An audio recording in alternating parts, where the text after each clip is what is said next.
Дорогие друзья, приглашаю вас в историю женщины, чья жизнь перевернулась в один миг. Устройтесь поудобнее и приготовьтесь погрузиться в мир, где наследство становится началом нового пути. Прежде чем мы начнем, мне очень интересно, из какой вы страны, дорогие слушатели? Напишите в комментариях, откуда вы нас слушаете. А теперь мы начинаем. В нотариальной конторе, куда Анна вошла с трепетной неуверенностью, воздух был густым и спёртым, словно годами впитывал в себя ароматы пыли, высохших чернил и старой пожелтевшей от времени бумаги.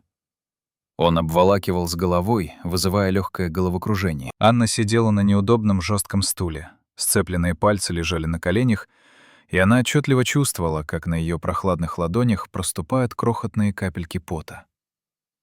Рядом, излучая волны спокойной уверенности и превосходства, расположилась Вероника, ее старшая сестра. Дорогой костюм безупречного кроя. Идеальный, лишённый малейшего изъяна маникюр. Всё это создавало образ человека, прибывшего на важную деловую встречу, а не на скромную, почти камерную церемонию оглашения последней воли их покойного дедушки. Она небрежно листала что-то на экране смартфона, изредка бросая на нотариуса короткие, оценивающие взгляды, полные терпеливого ожидания. Будто ее время было драгоценным ресурсом, который здесь тратится впустую на бюрократические формальности. Анна же, не в силах совладать с нервами, бессознательно теребила потертый кожаный ремешок своей старой, видавшей виды сумки.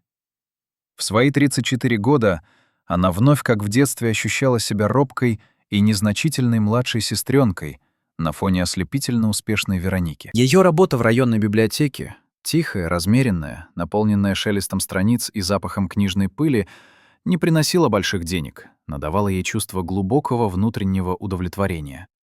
Она искренне любила свое дело, этот тихий причал спокойствия и мудрости. Однако окружающие, и в первую очередь сама Вероника, работавшая в крупной международной компании и зарабатывавшая за месяц больше, чем Анна за полгода, почему-то упорно считали ее профессию чем-то несерьезным, почти что детской забавой. Нотариус, пожилой, несколько утомленный видом мужчина в строгих очках, которые придавали его лицу выражение педантичной сосредоточенности, несколько раз откашлялся, привлекая внимание, и торжественно раскрыл плотную синюю папку с документами. В и без того напряженной тишине небольшого кабинета наступила абсолютная звенящая гробовая тишь, которую нарушал лишь монотонный, ритмичный стук старых настенных часов, отсчитывающих секунды где-то в углу. Время для Анны словно замедлило свой бег, растянулось, стало вязким и тягучим. Ей вдруг с поразительной четкостью вспомнились слова дедушки, который часто говаривал, размышляя вслух где-то в саду. «Самое важное в жизни, Анечка, всегда решается вот в такой тишине, без суеты и лишних слов». Итак, приступаем к оглашению завещания Савелия Харитоновича Емельянов. Начал нотариус ровным, лишённым эмоций голосом, который сухим эхом разносился по тесному помещению. Двухкомнатную квартиру по улице Центральной, дом номер 3, квартира 35, со всей находящейся в ней мебелью и предметами обихода, завещаю своей внучке Веронике Викторовне Емельяновой. Вероника даже не удостоила нужным поднять глаза от яркого экрана своего телефона. Лишь легкий, едва заметный кивок выдал в ней восприятие давно ожидаемой и не вызывающей сомнений информации. Ее лицо, красивое и ухоженное, оставалось абсолютно спокойным, почти равнодушным. А Анна в этот момент почувствовала в груди знакомый, горький и острый, как лезвие ножа, укол. Опять. Так было всегда. Вероника была первой. Ей неизменно доставалось самое лучшее, самое желанное. В школе золотая медаль и всеобщее признание. Потом престижный столичный институт, удачное замужество за преуспевающим бизнесменом. И теперь шикарная квартира в центре города, дорогие машины, модная одежда из последних коллекций.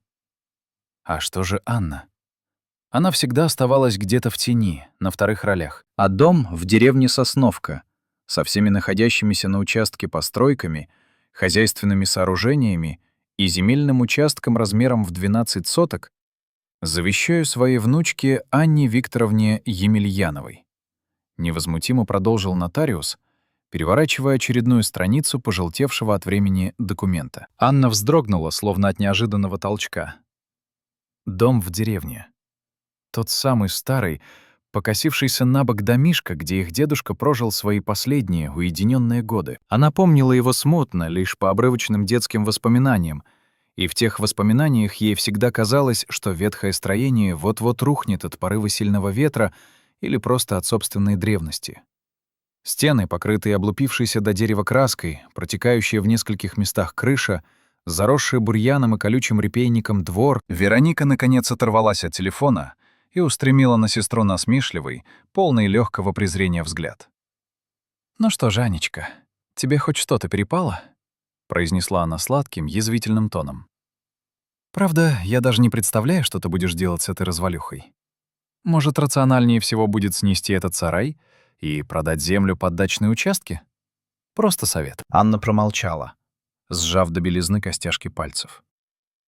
Все слова, все вопросы, что рвались наружу, застряли у нее в горле плотным, болезненным комом. Почему? Почему дедушка, всегда такой справедливый и мудрый, поступил именно так? Неужели и он в глубине души считал ее безнадежной неудачницей, не заслуживающей ничего лучшего, кроме вот такого ветхого, никому не нужного наследства? Горячие слезы подступили к глазам, предательски затуманивая зрение, но она изо всех сил сдержала их.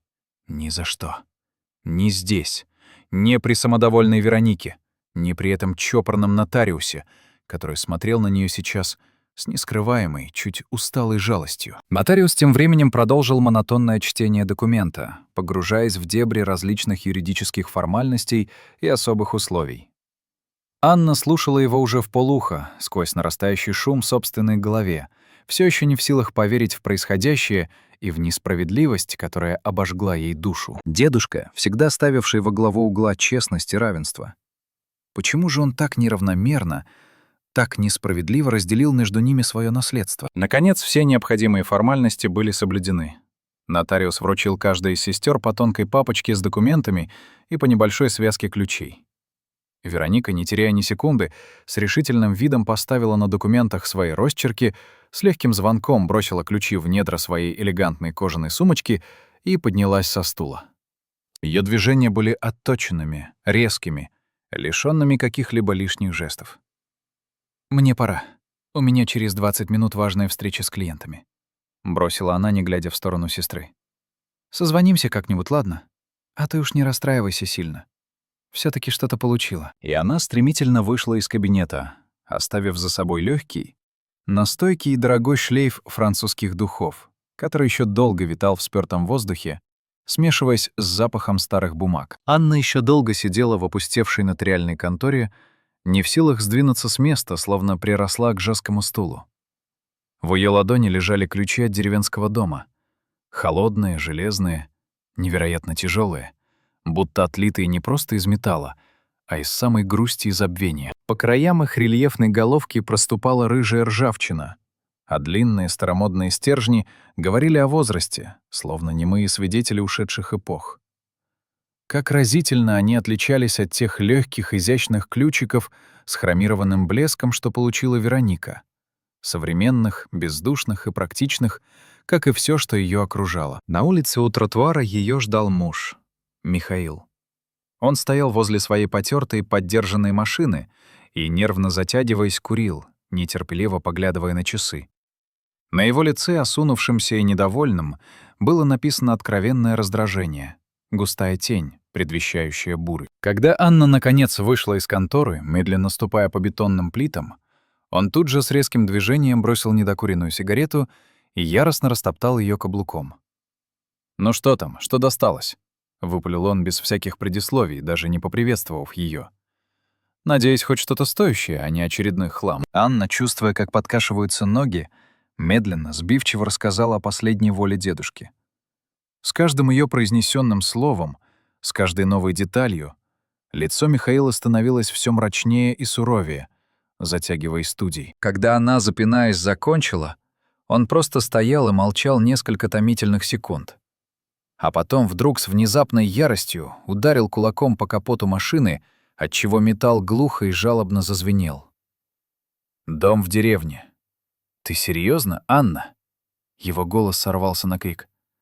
Опять ты умудрилась все просрать.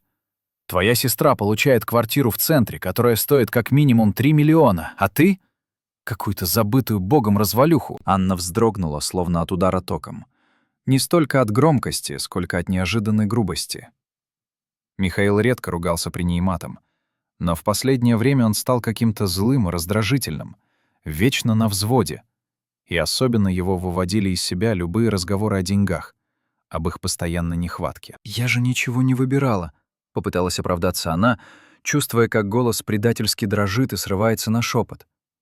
«Дедушка сам все решил, я тут ни при чем. «А ты не могла как-то повлиять?» — не унимался Михаил, его глаза сузились. «Показать ему, что ты достойна большего, поговорить с ним, объяснить нашу ситуацию». «Нет, ты всегда была тихой мышкой, вечно в стороне стоишь, ни на что не способна. Даже наследство нормальное получить не можешь». Эти слова, острые и безжалостные, больно резали слух, впиваясь в самое сердце. Анна чувствовала, как горячие предательские слезы снова подступают к глазам, и она изо всех сил старалась их сдержать. 7 лет брака, а он говорит с ней так, словно она ему чужая, случайная попутчица, вставшая на пути. «Михаил, пожалуйста, не кричи на меня», — тихо, почти умоляюще произнесла она, оглядываясь по сторонам на редких прохожих. «Люди смотрят. Может, мы что-то придумаем с этим домом?» «Что придумаем?» — передразнил он ее, силой распахивая дверцу автомобиля. «Что можно придумать с развалюхой посреди глухомани? Да за нее и 100 тысяч не дадут. А если и дадут, то только за участок, и то дом снести придется. Он резко уселся на водительское место и громко, с глухим ударом хлопнул дверцей. Завел двигатель и всю дорогу домой молчал, уставившись вперед, лишь изредка что-то яростно и неразборчиво бормоча себе под нос. Анна отвернулась к окну, наблюдая, как за стеклом мелькают унылые городские пейзажи, и думала о дедушке. Савелий Харитонович был тихим, немногословным человеком с грубыми, исчерченными морщинами руками. Он работал всю жизнь, не покладая рук. Сначала трактористом в местном колхозе, потом машинистом на железной дороге, а после выхода на пенсию окончательно перебрался в деревню Сосновка. Говорил, что в городе душно и тесно, а в деревне воздух чистый, и можно наконец-то пожить для себя, в тишине и согласии с природой. Анна, отрешенно глядя на проплывающие мимо дома, вспоминала, как в детстве приезжала к нему на летние каникулы. Дедушка учил ее неспешно и терпеливо, с большим знанием дела, отличать съедобные грибы от ядовитых поганок. Показывал, где в густом лесу на солнечных полянах растет душистая земляника и сладкая малина. Рассказывал про повадки разных птиц и лесных зверей.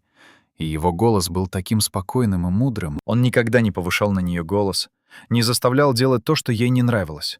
Он просто был рядом. Добрый и несущий покой. В его присутствии Анна всегда чувствовала себя нужной, важной и защищенной. А еще дедушка, глядя на нее своими ясными, все понимающими глазами, всегда говорил, что Анна особенная. «Ты не такая, как все, внучка», — задумчиво повторял он, когда они сидели теплыми вечерами на покосившемся крыльце и смотрели на яркие, немыслимо близкие звезды.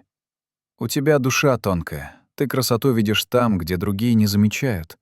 В старой ветле, в трещине на камне, в простом полевом цветке. Это редкий дар. Береги его». Тогда Анна, будучи ребенком, не понимала до конца, что он имеет в виду. Сейчас же эти слова казались ей горькой, злой насмешкой судьбы. Какая уж она особенная, если даже собственный муж считает ее никчемной неудачницей, неспособной ни на что путное. Дома Михаил, не говоря ни слова, прошел в гостиную. Сразу включил телевизор и уткнулся в мерцающий экран, бесцельно и сердито переключая каналы с бесконечными новостями. Анна, чувствуя тяжесть во всем теле, пошла на кухню готовить ужин. Она механически чистила картошку, и ее мысли снова и снова возвращались к одному и тому же мучительному вопросу. Что же теперь делать? Может, муж прав, и стоит попробовать продать дом, избавиться от этого обуза. Хотя кто в здравом уме купит такую развалюху в заброшенной, никому не нужной деревне, где и дороги-то нормальные, асфальтированные, давно уже нет? Она смутно помнила, что в Сосновке, по последним слухам, осталось совсем мало жителей, несколько душ. В основном это были пожилые, упрямые люди, которые не хотели или не могли переезжать в город, цепляясь за свои старые гнезда. Молодежь, стремившаяся к лучшей доле, Разъехалась оттуда давным-давно. Магазина там не было уже лет 10, а почта, маленькое и пыльное отделение, работала всего лишь раз в неделю. Полная безнадежная глушь. Конец света. За ужином, который проходил в гнетущей, почти осязаемой тишине, Михаил ел молча, уставившись в тарелку, лишь изредка отрывая взгляд, чтобы поглядеть на мелькающие в телевизоре кадры. Анна, пытаясь разорвать это невыносимое молчание, сделала несколько робких попыток завести разговор о их планах на предстоящие выходные. Но он отвечал односложно, нехотя, короткими обрывочными фразами, дававшими понять, что тема его абсолютно не интересует. Наконец, с резким звуком отодвинув тарелку, он отложил вилку и устремил на нее тяжелый серьезный взгляд, в котором читалась непоколебимая решимость. «Знаешь что, Анна?» Начал он, и его голос прозвучал холодно и отстраненно. «Я много думал сегодня, после всей этой истории с наследством. Наш брак, он не складывается. Ты попросту не можешь дать мне того, что мне действительно нужно для полноценной, насыщенной жизни». Анна медленно подняла глаза от своей почти нетронутой тарелки, чувствуя, как сердце внезапно забилось чаще, предчувствуя нечто страшное и необратимое. «О чем ты, Михаил? Что ты хочешь сказать?» «О том, что мне нужна рядом женщина, которая сможет стать настоящей опорой, которая поможет мне добиться успеха, а не такая...» Он сделал паузу, подбирая слова, и они прозвучали как приговор. «Которая работает за копейки в какой-то библиотеке и получает в наследство одни лишь полуразрушенные сараи. Мне уже 37, Анна. Я хочу, наконец, жить хорошо, красиво, достойно, а не считать каждую копейку до зарплаты, постоянно отказывая себе во всем. Михаил, ты же прекрасно знал, на ком женишься». Тихо, но с достоинством возразила Анна, чувствуя, как по щекам начинают ползти предательские слезы. «Я никогда не притворялась богатой или невероятно успешной. Я всегда была с тобой предельно честна. Никогда не строила из себя кого-то другого». «Да, знал», — холодно согласился он. «И теперь я понимаю, что это была моя большая ошибка. Я наивно полагал, что ты изменишься, повзрослеешь, станешь амбициознее, найдешь наконец, нормальную, высокооплачиваемую работу. А ты так и осталась серой, забитой мышкой, которая вечно всем довольна и не стремится ни к чему большему». Анна почувствовала, как внутри у нее что-то окончательно и с жутким треском обрывается, уступая место ледяной, пронизывающей пустоте. «И что же ты предлагаешь?»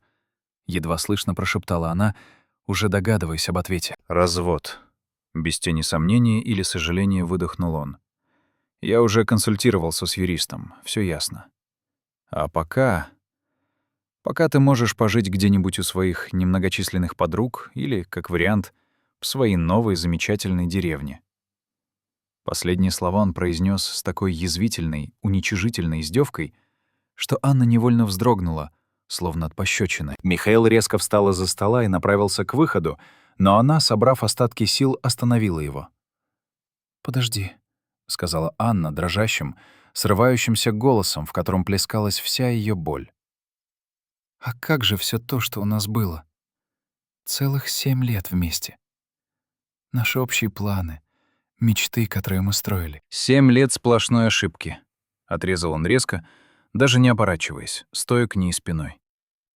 «Кстати, твоя сестра Вероника была абсолютно права, когда говорила, что ты мне не пара. Она вообще женщина умная, практичная. Она знает, чего хочет от жизни». Он не договорил, но Анна все поняла с ужасающей кристальной ясностью. Вероника. Конечно же, Вероника. Успешная, ухоженная, состоятельная Вероника, а теперь еще и с шикарной квартирой в самом центре города. «Ты с ней?» — еле выдавила Анна, чувствуя, как все тело внезапно холодеет, а в висках начинает стучать. «Мы просто много общались в последнее время», — прозвучал спокойный, почти деловой ответ. «У нее муж постоянно в разъездах, командировках. Ей, знаешь ли, одиноко. А я просто понял, что с ней мне по-настоящему интересно. У нас, в отличие от нас с тобой, абсолютно общие взгляды на жизнь, на будущее. Она прекрасно понимает, что значит по-настоящему стремиться к лучшему, к большему. Анна сидела за столом, не в силах пошевелиться, и смотрела на человека, с которым прожила бок о бок 7 долгих лет. Неужели это тот самый Михаил, который когда-то в начале их отношений говорил ей трогательные комплименты, дарил букеты цветов без повода, на день рождения, обещал всегда быть рядом, защищать и поддерживать? Теперь он казался ей абсолютно чужим, холодным, бездушным и по-настоящему жестоким. Словно на его лице все это время была маска, и вот теперь она наконец упала, обнажив истинную сущность. «Собирай свои вещи», — бросил он равнодушно, глядя куда-то в сторону. «Завтра к вечеру я хочу видеть тебя здесь в последний раз. Квартиру я, как уже говорил, снимаю на себя, так что с этим проблем не возникнет». И, не сказав больше ни слова, он вышел из кухни, оставив Анну одну за столом, посреди почти остывшего ужина, который она так и не притронулась. Она сидела в полной прострации, не в силах осознать и поверить в то, что происходит.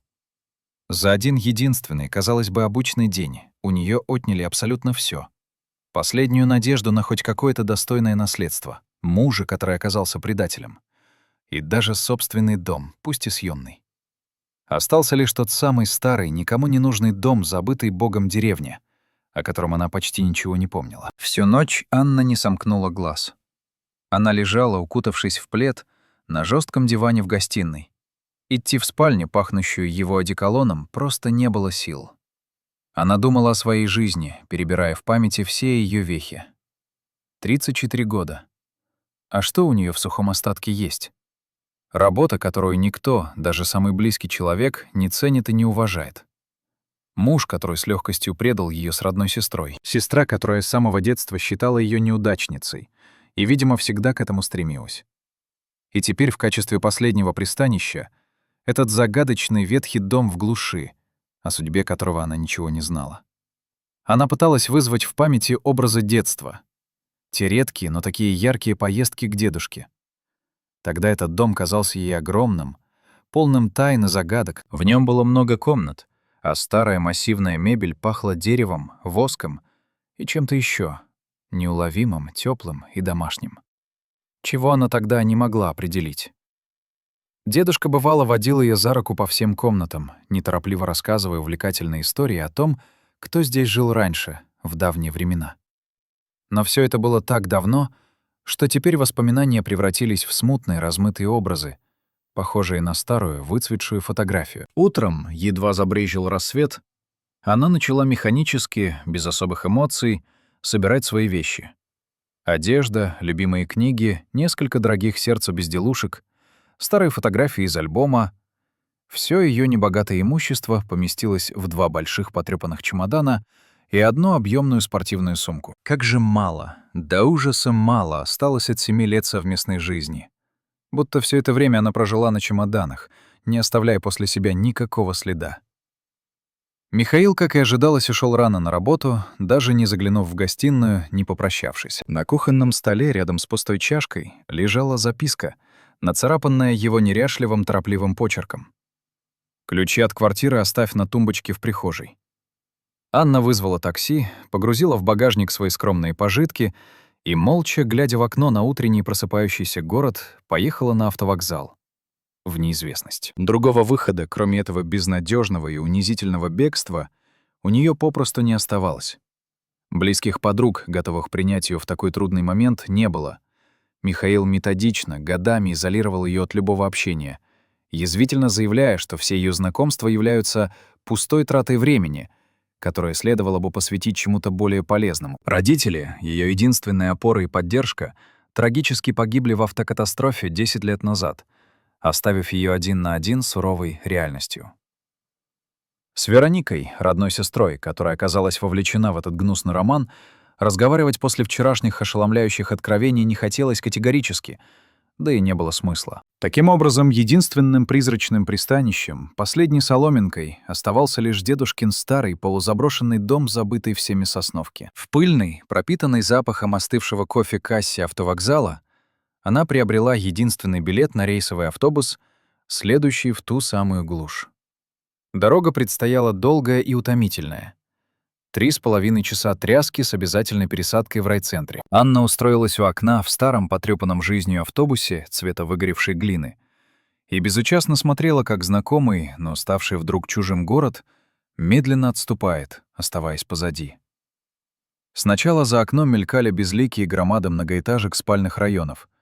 Затем их сменили неказистые частные домишки с покосившимися заборами на самой окраине.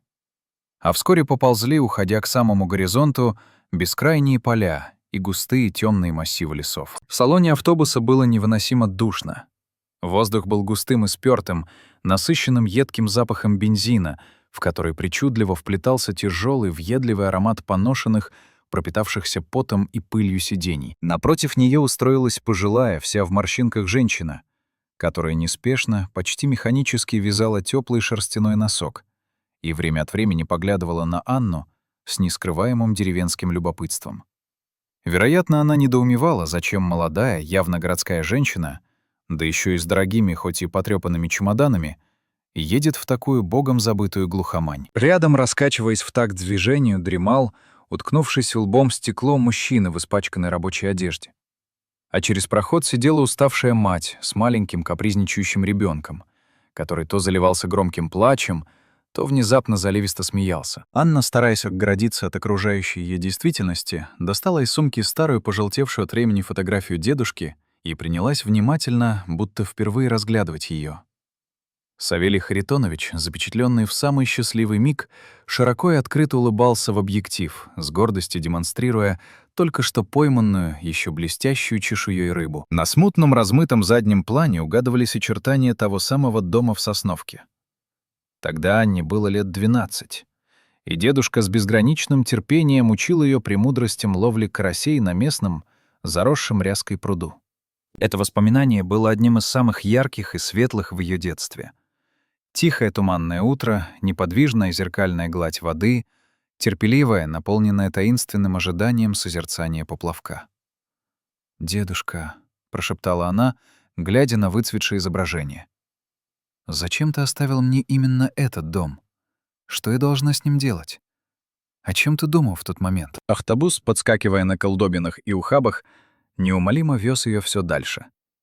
За окном, словно в калейдоскопе, мелькали бесконечные вереницы сосен и берез, изредка прерываемые крошечными, полузаброшенными деревеньками с покосившимися избами, похожими на старых, уставших от жизни великанов. Солнце, огромное и багровое, уже клонилось к закату, окрашивая небо в тревожные пурпурные тона, когда впереди, за поворотом, показались первые сиротливо стоящие дома Сосновки. Деревня встретила ее звенящей, гнетущей тишиной и атмосферой полного, тотального запустения. Больше половины домов стояли мертвыми, с зияющими пустотой глазницами окон, наглухо заколоченными гнилыми досками. На некоторых покосившихся, проржавевших крышах буйно росла бурьяном высокая пожухлая трава. На единственной, давно не ремонтированной улице не было видно ни одной живой души. Лишь одинокая худая рыжая кошка неспешно бродила вдоль заборов, да несколько тощих кур безучастно клевали что-то в придорожной пыли. Водитель, немолодой уже мужчина в мятой пропотевшей рубашке, помог Анне выгрузить ее чемоданы прямо на землю, возле самодельной остановки, и сочувственно, с нескрываемой жалостью покачал головой. «Далековато тащить-то?» — спросил он, сплёвывая в сторону. «Тут ведь, считай, никто и не живет, кроме разве что бабки Марьи вон в той избе». Он небрежно кивнул в сторону особенно покосившейся, утопающей в зарослях лопухов избы. «Да, еще парочка стариков доживают свой век». «Дом Емельянова», — тихо, но чётко ответила Анна. «Савелия Харитоновича». «А, Савелия знаю», — лицо водителя просветлело. «Хороший был мужик, душевный, царство ему небесное. Его дом тут, в самом конце деревни, за старой липой, что у дороги стоит. Пешком минут 10, не больше». Автобус, с шумом выпустив клуб черного дыма, развернулся и уехал, оставив Анну в полном одиночестве посреди разбитой, грунтовой дороги с ее нехитрыми, но такими тяжелыми пожитками. Она медленно огляделась, пытаясь сориентироваться в полумраке наступающего вечера. Деревня выглядела еще более заброшенной и безжизненной, чем в ее детских, уже стёршихся воспоминаниях. Повсюду виднелись покосившиеся, готовые рухнуть заборы, огороды, сплошь заросшие бурьяном и крапивой, развалившиеся от ветхости сараи. И эта давящая, звенящая тишина, который нарушал лишь порывистый и печальный шелест ветра в кронах старых могучих деревьев. Анна, с трудом оторвав от земли чемоданы, поволокла их по ухабистой, размытой недавними дождями дороге. Они были невероятно тяжелыми, налитыми свинцом отчаяния, и ей приходилось останавливаться буквально через каждые несколько десятков шагов, чтобы перевести дух и перехватить натруженные дрожащие ладони. Асфальта здесь, судя по всему, не было уже много лет, а лишь утоптанная, твердая как камень земля, испещренная глубокими, заполненными мутной водой колеями от тракторных колес. Наконец, когда сумерки окончательно сгустились и в небе зажглись первые бледные звезды, впереди показался смутно знакомый темный силуэт. Та самая старая раскидистая липа, под сенью которой дедушка когда-то, казалось, на века, поставил простую деревянную скамейку, а за ней, утопая в тени, стоял и сам дом.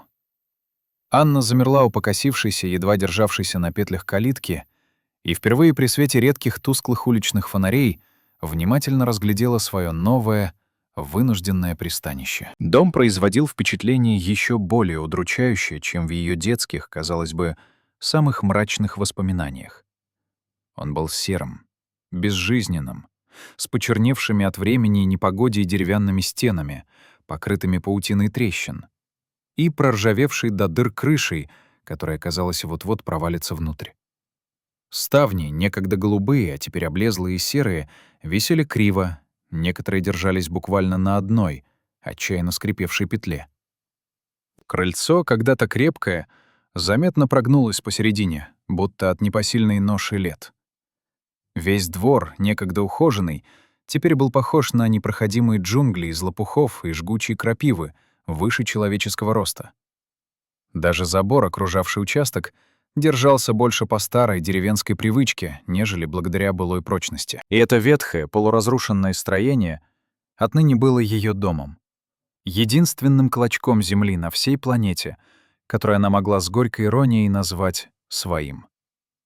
Последним, что у нее оставалось в этой внезапно перевернувшейся, жестокой жизни. Она с трудом достала из сумки те самые тяжелые, проржавевшие железные ключи, холодные и недобрые на ощупь, и с усилием вставила один из них в замок калитки.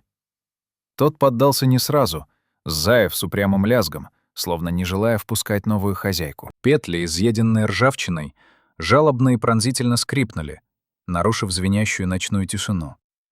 И этот звук, казалось, разнесся по всей спящей деревне.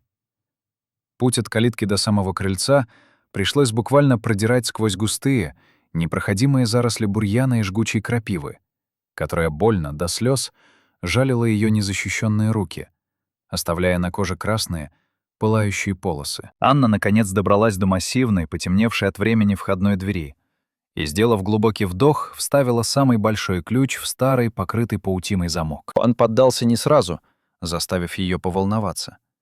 Пришлось покрутить его из стороны в сторону, несколько раз с силой нажать на него, пока, наконец, внутри не раздался глухой, но отчетливый щелчок. Звук давно не смазанного механизма, смирившегося с неизбежным. Дверь медленно, словно нехотя, отворилась внутрь, сопровождаемая протяжным многоточием скрипом. Анна переступила через высокий, стертый порог и почти на ощупь нащупала рукой знакомый фарфоровый выключатель. К ее величайшему удивлению, свет вдруг вспыхнул, залив прихожую теплым желтоватым светом. Значит, электричество здесь так и не отключали. И это было первым маленьким чудом в череде мрачных событий. Она огляделась и тут же замерла на месте, пораженная до глубины души открывшейся картиной. Внутри дом был совершенно не похож на то запустение, которое она готовилась увидеть, судя по его внешнему виду. Вместо ожидаемых гор пыли, свисающих с потолка паутин и всепоглощающего хаоса, ее встретила почти идеальная, тщательно поддерживаемая чистота. Полы, хоть и старые, были чисто вымыты, а немногочисленная мебель аккуратно, с любовью расставлена по своим местам. На окнах висели простенькие, но чистые, выстиранные занавески в мелкий цветочек. И все это выглядело так, словно кто-то регулярно и заботливо убирался здесь, несмотря на то, что дедушки не было уже почти полгода. Она медленно, будто боясь спугнуть эту невероятную иллюзию, прошла в центр главной комнаты, оставив свои чемоданы у двери. Воздух в доме пах не затхлостью и сыростью, а чем-то легким и приятным. Возможно, сушеной лавандой или горьковатой полынью, разложенной в углах от моли. Полированная поверхность большого дубового стола сверкала. На ней не было ни единой пылинки. На подоконниках, в глиняных горшках, зеленели и даже цвели живые ухоженные растения, которые явно кто-то недавно поливал. «Как странно», — прошептала она, с изумлением оглядываясь по сторонам. Кто мог здесь убираться? В гостиной стояла та самая знакомая мебель, которую она смутно помнила из детства. Тот самый большой солидный стол, несколько стульев с причудливыми резными спинками, старинный буфет с коллекцией простой, но милой посуды за стеклянными дверцами. В углу, под кружевной салфеткой, располагался потертый, но ухоженный диван темно-зеленого цвета, на котором лежали аккуратные, вышитые вручную подушки. Именно на этом диване она бывало засыпала в детстве, слушая негромкие, размеренные рассказы дедушки о войне, о железной дороге, о жизни, такой далекой от ее городского существования. Анна подошла к окну и раздвинула легкие занавески. За стеклом царила непроглядная деревенская темень, и лишь изредка вдали мелькал желтый расплывчатый свет одинокого уличного фонаря. В доме стояла удивительная глубокая тишина, которая понемногу начала успокаивать ее растерзанные, измученные нервы. Здесь не было навязчивого городского гула, рёва моторов, криков соседей за стеной. Лишь размеренное, убаюкивающее тиканье старых настенных часов. Да едва слышный умиротворяющий шорох ночного ветра в листве старой липы за окном. Она прошла на кухню и снова включила свет. И здесь царил идеальный порядок. На плите, старой, но добротной, стояла начищенная до зеркального блеска посуда. В застекленных шкафчиках были аккуратно с геометрической точностью расставлены банки с крупами, макаронами и домашними консервами. Заглянув в холодильник, она с новым изумлением обнаружила на полках базовые продукты. Пакет молока, свежий хлеб, пачку масла. Все было на удивление свежим, словно кто-то специально в преддверии ее приезда сходил в магазин. «Не может быть», — пробормотала Анна в полном недоумении, разглядывая срок годности на пакете с молоком. Оно было датировано вчерашним числом. Она вернулась в гостиную и опустилась на мягкий диван. Подушки с радушием приняли ее усталое, измождённое тело, и впервые за эти 2 бесконечных, кошмарных дня она почувствовала нечто, отдаленно напоминающее покой и безопасность. Дом встретил ее не враждебностью и холодом заброшенности, а каким-то необъяснимым, глубинным теплом, словно он и вправду все это время терпеливо ждал именно ее возвращения. Анна закрыла глаза и попыталась вызвать в памяти образы этого дома из далекого детства. Тогда он казался ей огромным, бесконечным лабиринтом, полным потаённых уголков и захватывающих тайн.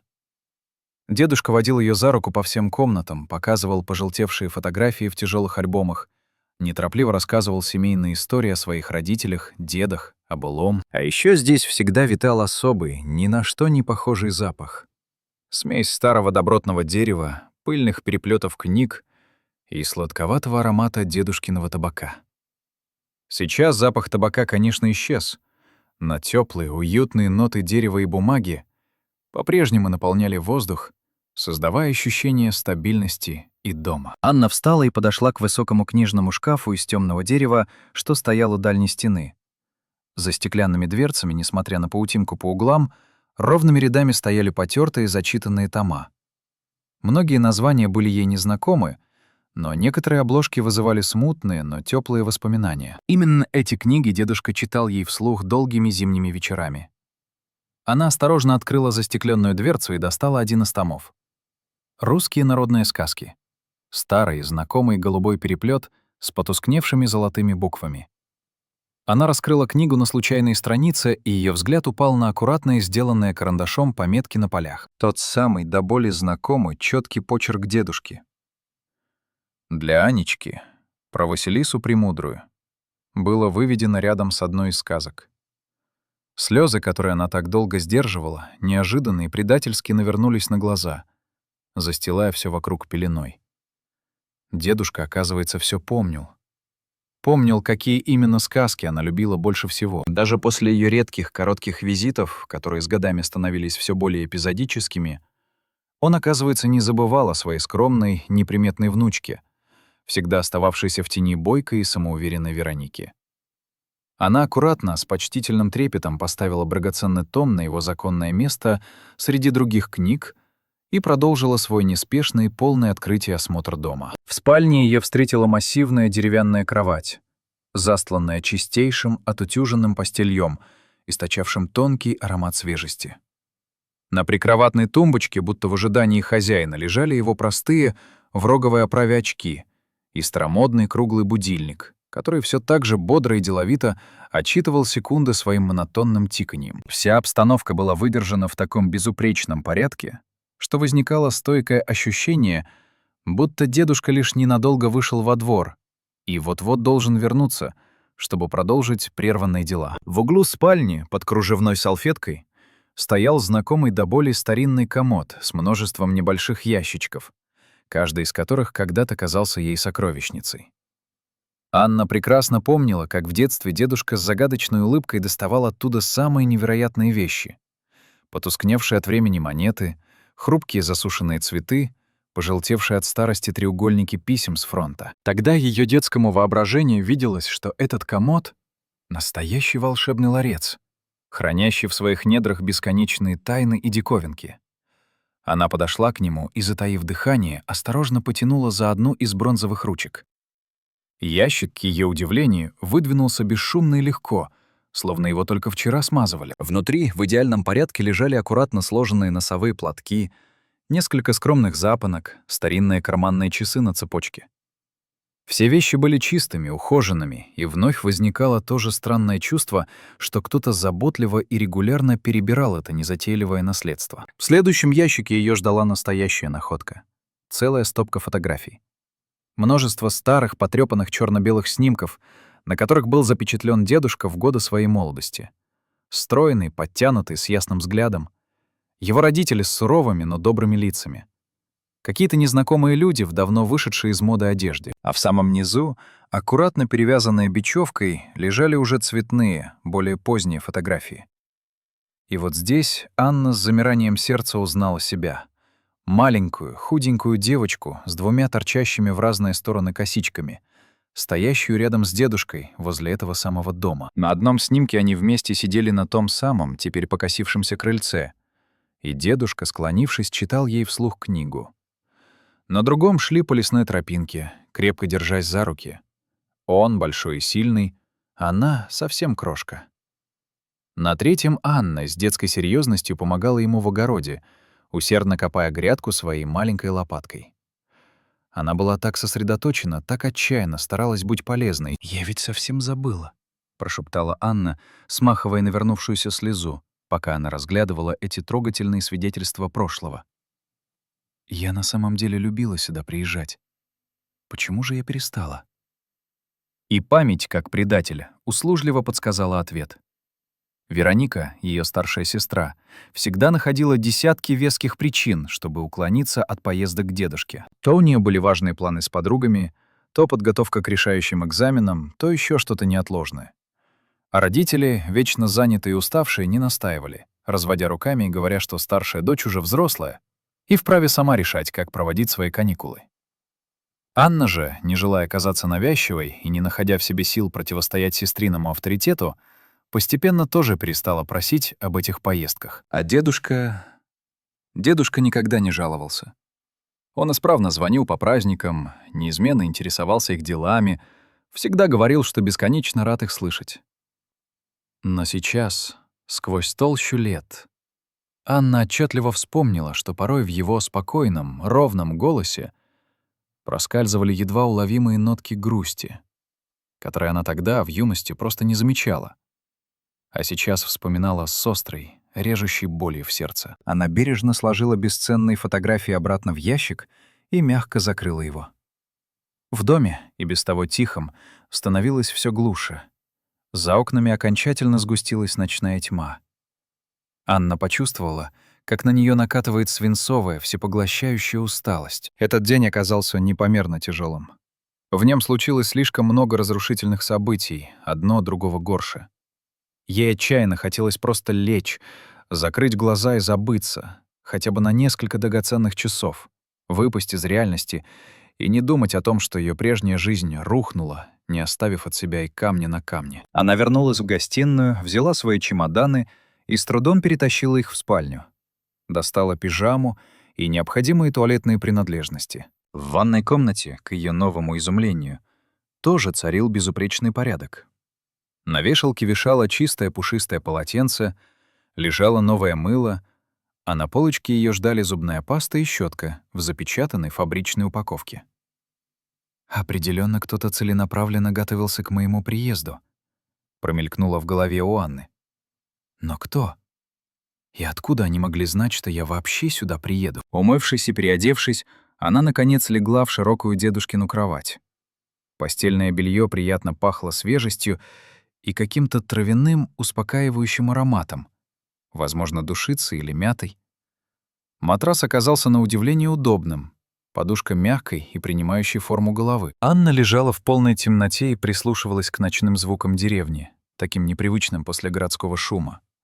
Где-то вдали ухала сова, за окном чуть слышно шуршали листья под порывами ветра, под самым окном тихо мурлыкала, свернувшись клубком, какая-то кошка. Впервые за многие месяцы, а может и годы, она почувствовала себя в абсолютной безопасности.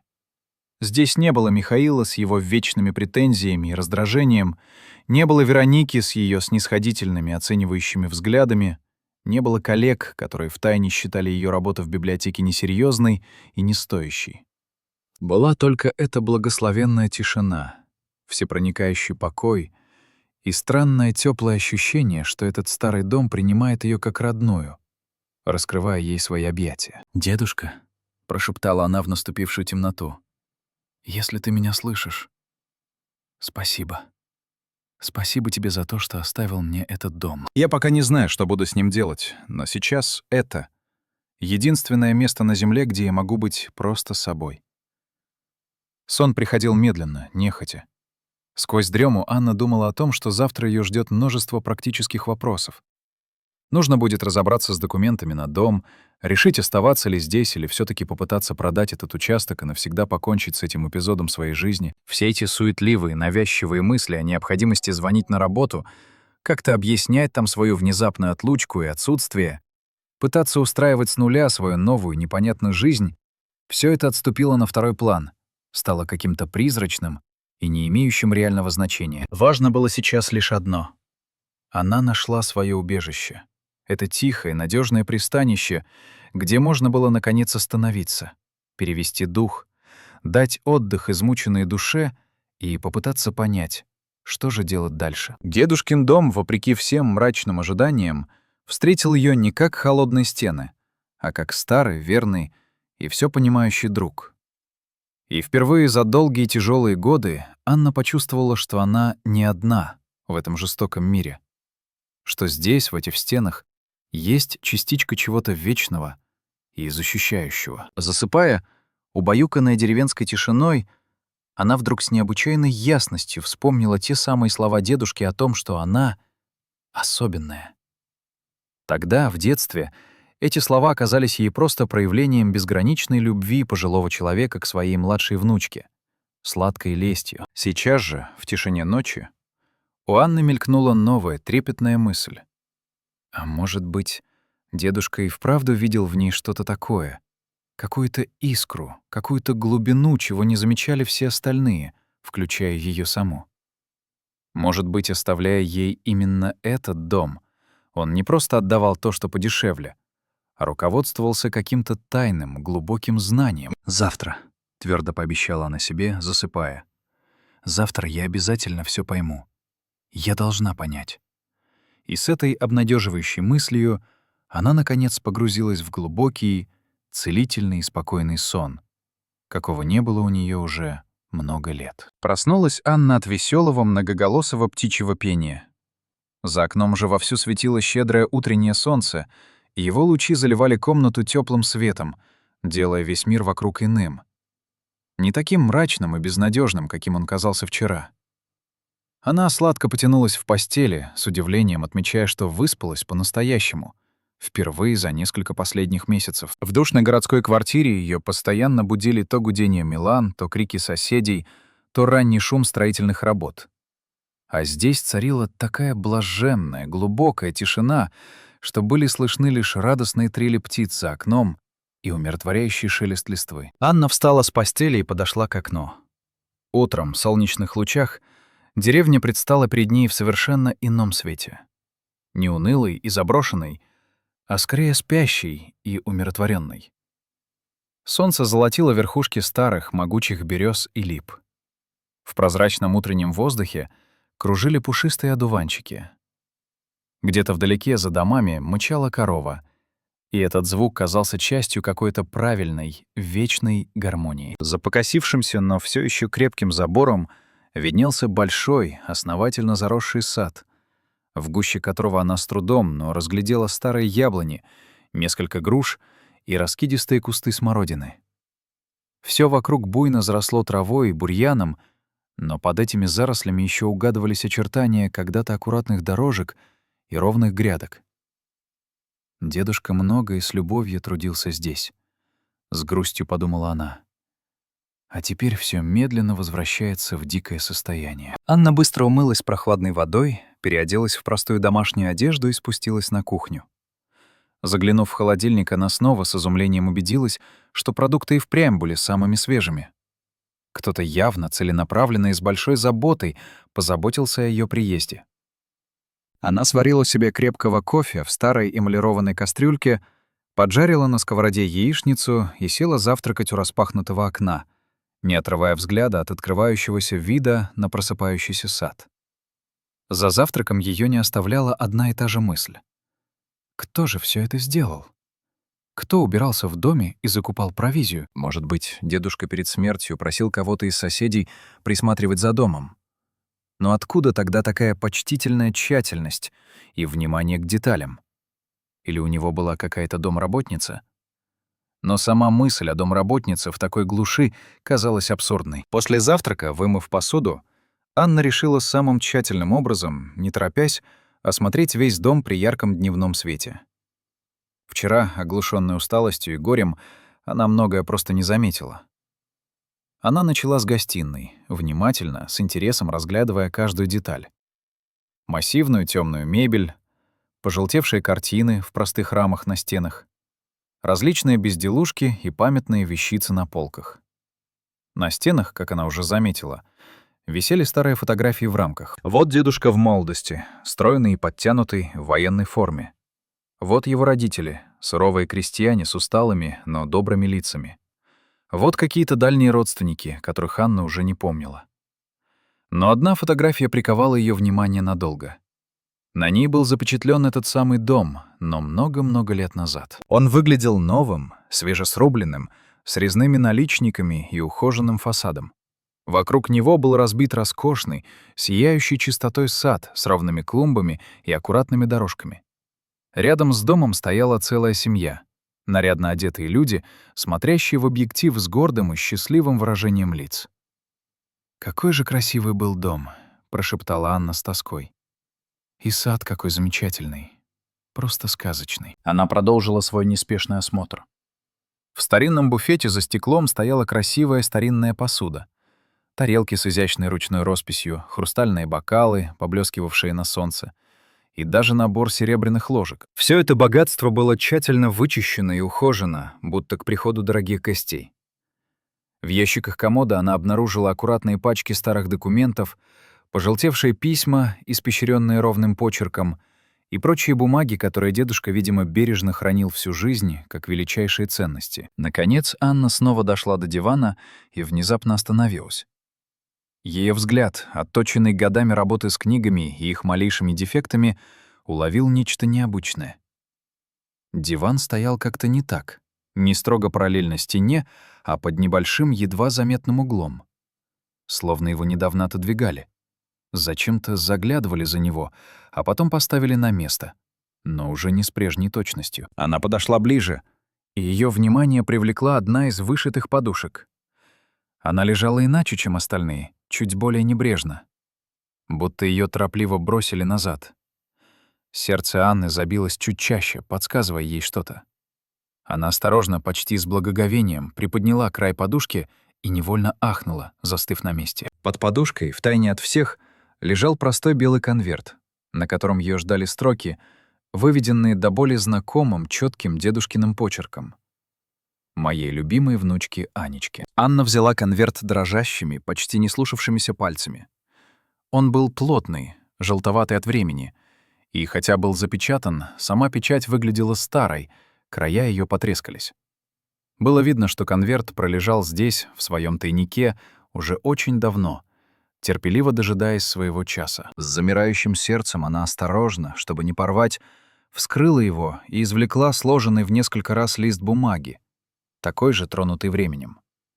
Почерк, бегущий по странице, был действительно дедушкиным, тем самым аккуратным, слегка старомодным, с характерными изящными росчерками, которые она узнавала бы из тысячи. Анна, стараясь унять дрожь в руках, развернула письмо и начала читать, впиваясь в каждое слово. «Дорогая моя Анечка, если ты читаешь это письмо, значит, меня уже нет в живых. А ты, наконец, приехала в наш дом. Я всегда знал, что ты приедешь. Знал, что именно ты, а не Вероника, потому что ты всегда была особенной. И я, в отличие от других, всегда это ясно видел. Наверное, сейчас ты удивляешься, даже обижаешься. Почему я оставил тебе этот старый, никому не нужный дом, а Веронике современную квартиру? Наверное, думаешь, что старик был к тебе несправедлив.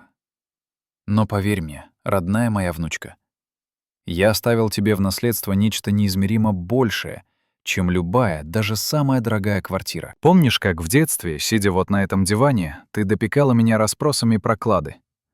Ты всегда так мечтательно говорила о том, как здорово было бы найти настоящее сокровище, зарытое в землю пиратами или лихими разбойниками. Я тогда лишь добродушно смеялся и отнекивался, твердя, что клады — это всего лишь сказки для детей. Но я сознательно обманывал тебя, дорогая. Клады, оказывается, существуют на самом деле. И один из них, самый настоящий, ждет тебя здесь. Она остановилась, перечитала последние строчки еще и еще раз, не веря собственным глазам.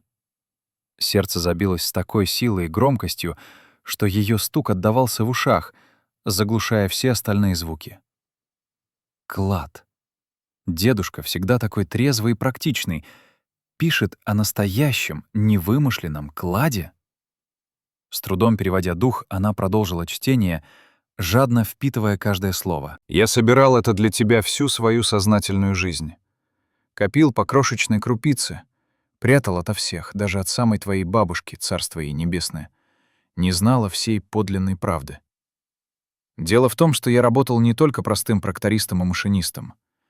У меня было еще одно тайное дело, о котором не подозревал никто. После войны, когда многие семьи в панике покидали насиженные деревни и уезжали в города в поисках лучшей доли, они за бесценок продавали, а часто и просто бросали свои дома со всем нажитым имуществом. Я скупал у этих людей ценные старинные вещи — украшения, монеты, предметы из драгоценных металлов. Тогда никто не понимал их истинной стоимости, все думали лишь о хлебе насущном. Потом часть я продавал в городе коллекционерам и антикварам. Но самое ценное, самое красивое и редкое я всегда оставлял себе. Золотые украшения, старинные монеты, порой даже драгоценные камни. Все это я бережно прятал, копил именно для тебя, потому что знал, ты единственная в нашей семье, кто по-настоящему поймет, что настоящее сокровище заключается не в деньгах самих по себе, а в памяти, в истории, которую они несут, в той незримой связи с предками, которую они олицетворяют. Мой клад спрятан во дворе, под старой раскидистой яблоней, той самой, в тени которой мы с тобой так часто сиживали, и я рассказывал тебе свои бесконечные сказки. Копай на глубину примерно в 1 метр, отступив от ствола 1,5 метра в сторону дома. Там ты найдешь прочный металлический ящик. Анечка, этот клад — твое истинное наследство. То, что поможет тебе начать жизнь с чистого листа, стать по-настоящему независимой и, наконец, осуществить все свои самые заветные мечты. Но помни, внучка моя дорогая, любое богатство должно делать человека лучше, добрее и мудрее, а не хуже. Не позволяй деньгам изменить тебя.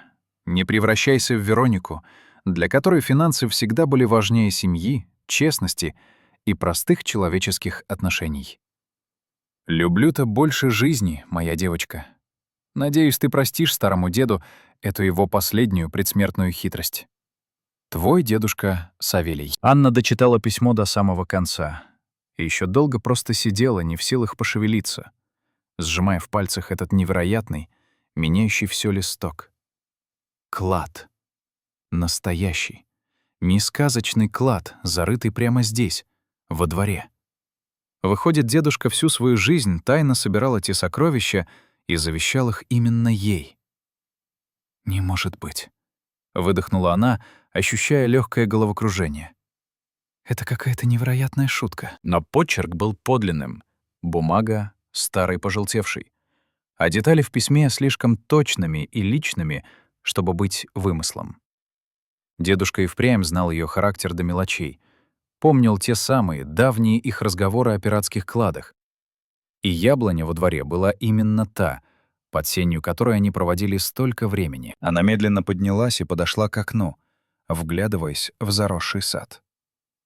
За домом, как и было сказано, действительно гордо возвышалась старая, раскидистая яблоня, самая крупная и величественная из всех деревьев в саду. Под ее густыми тенистыми ветвями угадывалась знакомая силуэтом скамейка, на которой она когда-то, будучи маленькой девочкой, заслушивалась дедушкиными историями. 1,5 метра от ствола в сторону дома, машинально повторила она слова из письма. Глубина — 1 метр.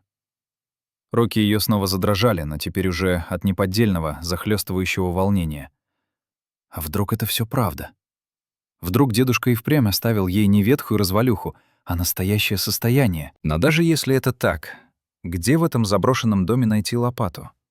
И что она будет делать, если любопытные соседи увидят, как городская женщина в одиночку яростно копает землю посреди своего же двора? Анна, сжимая в руке драгоценный листок, вышла на скрипучее крыльцо и внимательно оглядела окрестности, оценивая обстановку с точки зрения конспирации.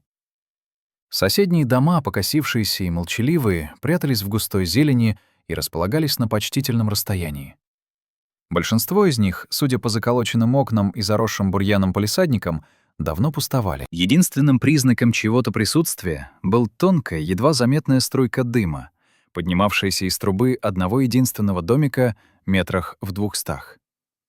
Но оттуда, как она быстро сообразила, ее двор был совершенно не виден, скрытый разросшимися яблонями и старым массивным сараем. Обойдя дом, она нашла тот самый сарай. Дверь, прогнившая снизу с пронзительным скрипом, но поддалась. И Анна шагнула внутрь, в прохладную, пахнущую прелыми листьями и землей темноту. Внутри, в образцовом порядке, несмотря на общую ветхость, стояли садовые инструменты. Лопаты с отполированными до блеска черенками, грабли, тяпки.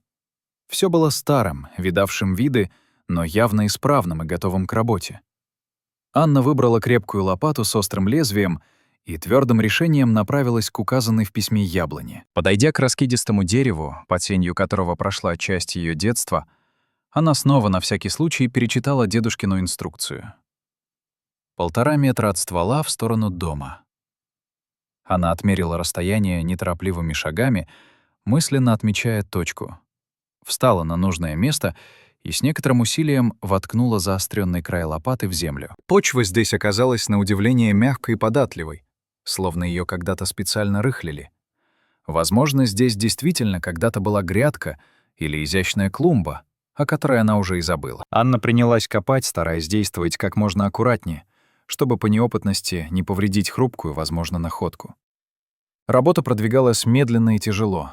Она, привыкшая к тишине библиотек и тонкой работе с книгами, не была знакома с таким физическим трудом. Уже спустя полчаса ее ладони горели, а в спине и плечах ощущалась ноющая, непривычная боль. Но она, стиснув зубы, упорно продолжала, одержимая одной лишь мыслью. Яма постепенно углублялась, становясь все темнее и холоднее, но никаких признаков металлического ящика не было видно. Может, дедушка все таки ошибся в расчетах? С отчаянием мелькнуло в ее голове. Или, что более вероятно, она сама неправильно отмерила расстояние. Она выбралась из углубления и, сверяясь с письмом, попробовала копать чуть левее. Затем, не обнаружив ничего, чуть правее. Земля везде была одинаковой. Обычная садовая почва, перемешанная с мелкими камешками и тонкими упругими корнями. Шел уже второй час ее тщетных поисков. Анна была вся в поту, измучена. На ее нежных ладонях проступали красные водяные мозоли, но она отказывалась сдаваться. Дедушка не мог ее обмануть. Он был человеком чести и слова, предельно точным во всем. И если он написал о кладе, значит, он непременно должен быть здесь. И вдруг, в самый разгар этих сомнений, лопата с глухим металлическим лязгом ударилась обо что-то твердое и явно искусственное. Анна замерла на месте. Сердце ее на мгновение остановилось. Потом, отбросив инструмент, она опустилась на колени и начала с трепетной осторожностью разгребать влажную прохладную землю руками. Под слоем почвы и мелких корешков показался тусклый, но безошибочно узнаваемый край металлического предмета. «Есть!» — воскликнула она беззвучно, и новая неведомая сила хлынула в ее уставшие мышцы. Она принялась копать с удвоенной лихорадочной энергией. Спустя несколько минут ей удалось полностью освободить из землиловой плена небольшой, но массивный металлический ящик, размером примерно 30 на 40 сантиметров.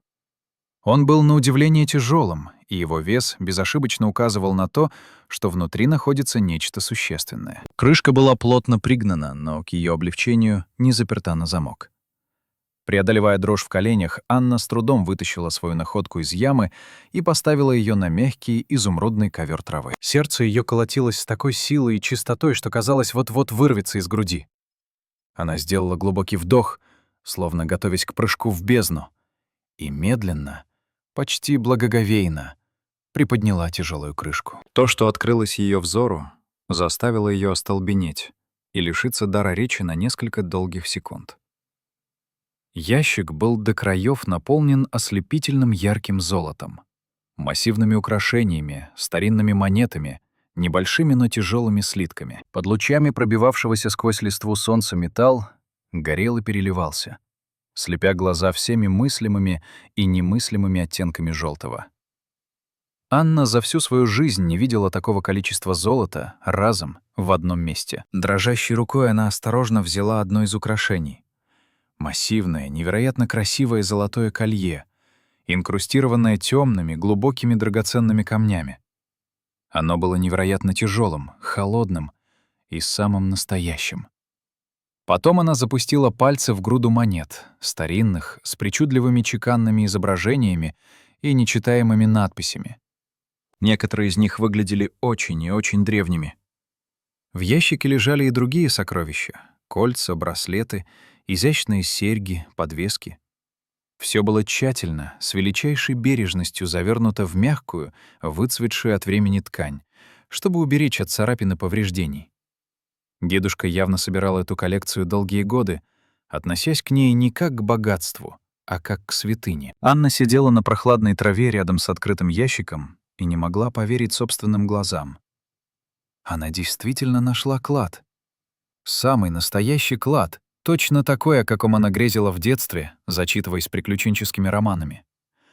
И все это несметное богатство теперь принадлежало ей и только ей. «Сколько же это может стоить?»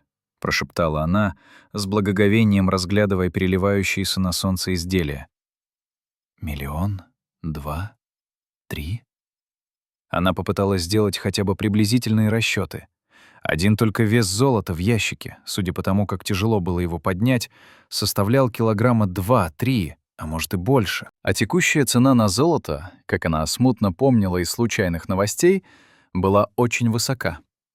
Плюс сюда следовало приплюсовать антикварную ценность старинных вещей, их историческую значимость и, конечно, стоимость самих драгоценных камней. «Это же целое состояние», — наконец осознала она, произнося слова вслух, чтобы самой убедиться в их реальности. «Я богатая. Я действительно богатая». Осознание этого факта пришло к ней не мгновенно. Сначала был лишь чистый, оглушающий шок от самой находки. Затем волна невероятного удивления и детской радости. И лишь потом, медленно, как восход солнца, начало доходить, что на самом деле означает эта находка для ее жизни. Она больше не зависела от Михаила. От его денег, от его унизительных упреков и постоянного недовольства. Ей не нужно было скитаться по съемным углам, унижаться перед бывшим мужем или просить помощи у тех, кто ее предал. Она могла купить себе любую квартиру, в любом городе, какую только пожелает. Могла путешествовать по всему миру, учиться тому, о чем всегда мечтала, заниматься тем, что приносит истинную радость, а не скучный заработок. Она могла, наконец-то, помочь другим людям, тем, кто действительно в этом нуждается. Она могла жить. Просто жить так, как всегда хотела, но не позволяла себе даже мечтать. «Дедушка», — прошептала она, поднимая влажные от слез глаза к бездонному голубому небу. «Спасибо. Огромное тебе спасибо за то, что ты поверил в меня. За то, что оставил мне не просто сокровище, а новую жизнь». Она, затаив дыхание, осторожно сложила тяжелое, холодное колье обратно в металлический ящик и с глухим стуком закрыла крышку, будто захлопнула дверцу в свою прошлую жизнь. Теперь следовало спрятать клад в надежное место, пока она не решит, как именно поступить с этим оглушительным открытием. Нужно было найти профессионального, честного оценщика, чтобы узнать точную, а не предполагаемую стоимость сокровищ. Нужно было продумать, как правильно оформить все с точки зрения закона, чтобы не возникло проблем с налогами и наследством. Но самое главное и самое трудное — ей предстояло привыкнуть к мысли, что отныне ее существование перевернулось с ног на голову. Еще вчера она была униженной, брошенной женой, у которой не осталось ничего, кроме ветхого дома в глухой деревне. А сегодня, в один миг, она превратилась в обладательницу настоящего состояния, о которой не могла и мечтать. Собрав все силы, Анна с трудом подняла увесистый ящик и, прижимая его к груди, понесла в дом. В прихожей она замедлила шаг, оглядываясь в поисках укромного уголка. В конце концов, ее взгляд упал на старый массивный шкаф в спальне. Решив, что это пока лучшее решение, она задвинула ящик в самый дальний угол, завалив его грудами старой одежды, чтобы скрыть от посторонних глаз. Спрятав клад, она опустилась на кровать, чувствуя, как дрожь в коленях наконец утихает, и достала телефон. На экране горело несколько пропущенных звонков с незнакомого номера и одно короткое сообщение от Михаила. «Когда заберешь остальные вещи?» Анна горько усмехнулась. Еще вчера эти безразличные строки пронзили бы ее сердце, заставив чувствовать себя ненужной и виноватой. А сегодня они казались просто смешными, жалкими. Михаил не имел ни малейшего понятия о том, что произошло в этой самой развалюхе. Он и представить не мог, кем в одночасье стала его бывшая, никчемная, по его мнению, жена. Она не стала утруждать себя ответом. Вместо этого набрала номер своей библиотеки и, собравшись с духом, сообщила, что берет внеочередной отпуск за свой счет на неопределенный срок. Заведующая, знакомая женщина, была слегка ошарашена, но, зная Анну как исполнительного и ответственного работника, не стала чинить препятствий, лишь пожелала удачи. Покончив с этим, Анна открыла браузер и погрузилась в изучение информации об оценке антикварных и ювелирных изделий. Она нашла несколько солидных фирм в областном центре, специализирующихся на подобных вопросах, и аккуратно выписала телефоны, чтобы на следующий день с ними связаться. День пролетел незаметно, в каком-то сюрреалистичном тумане. Анна то и дело подходила к шкафу, приоткрывала дверцу и заглядывала внутрь, проверяя, на месте ли ящик. Ей все еще не верилось, что это не мираж, не прекрасный жестокий сон, а суровая реальность, в которой она действительно отыскала дедушкино сокровище. Вечером, когда сумерки начали сгущаться за окном, она снова достала заветное письмо и перечитала его, впитывая каждое слово. Особенно глубоко тронули ее строки о том, что истинное богатство должно делать человека лучше, а не хуже. Дедушка был по-настоящему мудрым человеком. Он понимал, что деньги — это не самоцель, не финальная остановка, а лишь инструмент, средство для достижения чего-то гораздо более важного и настоящего. «Я не стану, как Вероника», — тихо, но твердо пообещала она пустующей комнате. «Я не забуду, откуда пришло это богатство и кто мне его доверил. Я буду достойна дедушкиного доверия». Ночь прошла на удивление спокойно. Она спала глубоко и безмятежно, без привычных кошмаров и тревог, и видела добрые, светлые сны. В них к ней приходил дедушка, улыбался своей мягкой, немного грустной улыбкой и говорил, что гордится ею, что он всегда знал, Она не подведет. На следующее утро Анна проснулась с необычайно ясной головой и четкими конкретными планами. Первым делом — оценка клада. Затем — решение, что делать дальше. Продавать все разом или более осмотрительно, по частям. Как грамотно оформить все необходимые документы, какие налоги следует уплатить. Она позвонила в одну из самых респектабельных фирм по оценке антиквариата. Специалист, представившийся Григорием Николаевичем, выслушал ее внимательно и после некоторых раздумий согласился приехать в Сосновку на следующий день. Анна предупредила, что коллекция довольно обширная и, вероятно, весьма ценная, поэтому необходим действительно опытный и компетентный эксперт. «Завтра все станет ясно», — сказала она себе, кладя трубку. «Завтра я узнаю, насколько богатой я на самом деле стала». А пока она решила привести в порядок дом и сад. Теперь, когда у нее появились средства, можно было вернуть этому месту его былое величие, превратить его в настоящий семейный очаг, каким он был когда-то при дедушке. Судя по старым фотографиям, он оставил ей не просто сундук с золотом, а возможность выковать совершенно новую судьбу. И Анна была полна решимости не упустить этот дар. На следующий день, ровно в 10 утра, к калитке аккуратно, без лишнего шума, подъехала темная иномарка.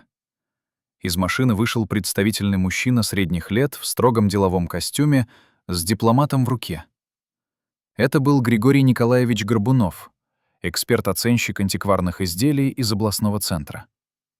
«Анна Викторовна?» — вежливо осведомился он, подходя к калитке. «Григорий Николаевич, мы договаривались об оценке коллекции», — кивнула Анна, пропуская его в дом. Эксперт бегло, но профессиональным взглядом окинул обстановку, отметив старинную добротную мебель и общее состояние жилища, и кивнул с нескрываемым одобрением. Хорошая сохранность. Сразу видно, что хозяева любили и берегли свои вещи. А где находится коллекция, которую предстоит оценить? Вежливо поинтересовался эксперт, вводя взглядом по скромной обстановке. Анна молча кивнула и провела его в спальню, где, преодолевая волнение, достала из глубин шкафа тяжелый металлический ящик и поставила его на старый полированный стол. Когда она откинула крышку, Григорий Николаевич не смог сдержать тихого, свистящего возгласа изумления. «Боже мой!» — пробормотал он, застыв на месте. «Откуда в такой глуши такая коллекция?» «Это наследство от моего дедушки», — тихо, но чётко ответила Анна. Он собирал её всю свою сознательную жизнь. Специалист, не теряя больше ни секунды, надел белые хлопчатобумажные перчатки и с благоговейной осторожностью начал извлекать сокровища одно за другим. Каждое украшение, каждую монету он внимательно, не спеша рассматривал через мощную лупу. Тщательно проверял пробы, аккуратно взвешивал на миниатюрных электронных весах, которые достал из своего кейса. Он работал в почти полном молчании, погруженный в себя, и лишь изредка его губы шептали что-то неразборчивое, а рука делала пометки в блокноте с кожаной обложкой. «Это уникальная коллекция», — произнес он наконец, отрывая взгляд от изумрудной подвески. «Здесь представлены изделия самых разных эпох и стилей. Вот это колье, например». Он бережно указал на массивное золотое изделие. «Я бы отнес к XV веку. Видна великолепная ручная работа. А эти монеты, некоторые из них чрезвычайно редки, особенно вот эти, византийские». Анна слушала, затаив дыхание.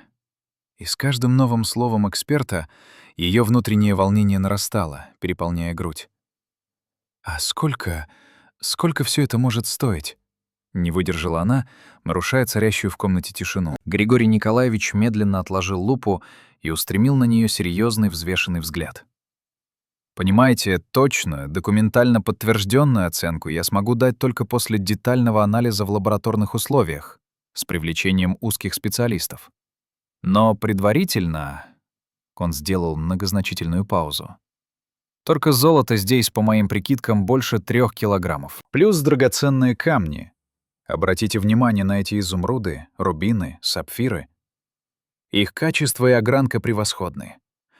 Плюс, разумеется, антикварная, историческая ценность некоторых предметов, которая может превышать стоимость самого металла. Но примерно, — настаивала Анна, чувствуя, как подкашиваются ноги. «Хотя бы примерно». «Примерно...» «Не меньше 15 миллионов рублей», — произнес эксперт, и в комнате повисла гробовая тишина. А может быть и значительно больше. Некоторые изделия, повторюсь, уникальны. Их цена на международном аукционе может взлететь до небес. Анна почувствовала, как у нее перехватило дыхание, и земля поплыла под ногами. 15 миллионов. Эта цифра была настолько огромной, что не укладывалась в сознании. Она превышала все ее самые смелые фантазии. На эти деньги можно было купить несколько роскошных квартир в самом центре города, построить собственный дом, приобрести хорошую машину и обеспечить себе безбедную, комфортную жизнь до самого конца дней, ни в чем не нуждаясь. «Хотите продать коллекцию?» — мягко поинтересовался Григорий Николаевич, нарушая ее раздумья. «Наша фирма работает с очень серьезными покупателями и коллекционерами. Можем организовать приватный аукцион или найти частных инвесторов, которые оценят ее по достоинству». Анна покачала головой, все еще не в силах полностью осознать услышанное. «Нет, я пока не готова принимать такое решение. Мне нужно время, чтобы все обдумать, привыкнуть к этой мысли». «Понимаю», — кивнул эксперт. «Но учтите, такие коллекции крайне не рекомендуется хранить в частном доме, тем более в такой глубинке. Слишком велики риски. Настоятельно рекомендую арендовать банковский ящик или специализированное хранилище с соответствующей системой безопасности». Он оставил Анне свою визитку и предварительный отчет с описью и ориентировочной стоимостью, а затем уехал, оставив ее наедине с оглушительной новостью.